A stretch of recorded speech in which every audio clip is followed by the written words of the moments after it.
Sine देवीला चौगुले आणि तुमची टीम यांनी या भव्य दिव्य गोविंदाचं आयोजन केले। मी या टीमला मनापासून अभिनंदन करतो, टीमला मनापासून धन्यवाद तुमचा देतो। आता टाळ्या कसे वाजवणार तुम्ही? तुमच्या हातात छत्री आहे।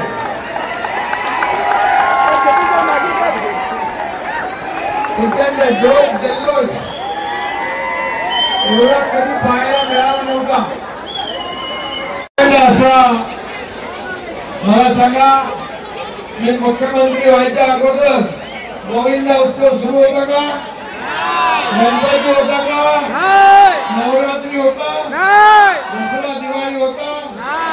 मी मुख्यमंत्री झाल्यानंतर पहिल्या गोविंदा उत्सवाला परवानगी देऊन टाकली। नंतर गणपती उत्सव झाला, नवरात्री झाली, दिवाळी दसरा झाला, सगळ्या महाराष्ट्रामध्ये आनंदोत्सव साजरा झाला। आपले सण उत्सव संस्कृती परंपरा पुढे नेण्याचं काम सुरू झालं। हंडी महायुतीने फोडली, माझ्या लाडक्या बहिणींनी फिरवली जादूची कांडी आणि विरोधकांची उडवली दांडी।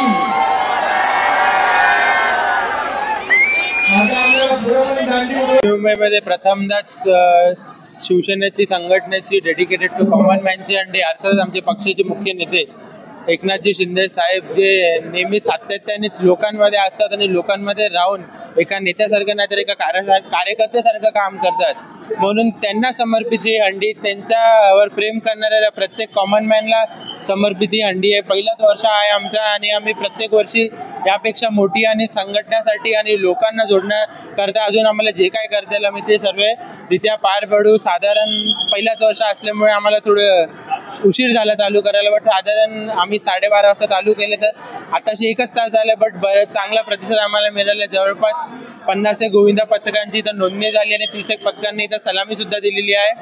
असंच सगळ्या गोविंदा प्रेक्षकांनी यावा, या डेडिकेटेड टू कॉमन मॅनच्या हंडीचा लाभ घ्यावा। माझ्यासारख्या युवकाला प्रोत्साहन देण्याचं काम हे एकनाथ शिंदे साहेबांनी कायमच केलंय। त्यांच्याच पाठबळ आणि ताकदीमुळे मला दुसऱ्या युवकांना प्रोत्साहन द्यायचा बळ मिळालेला आहे।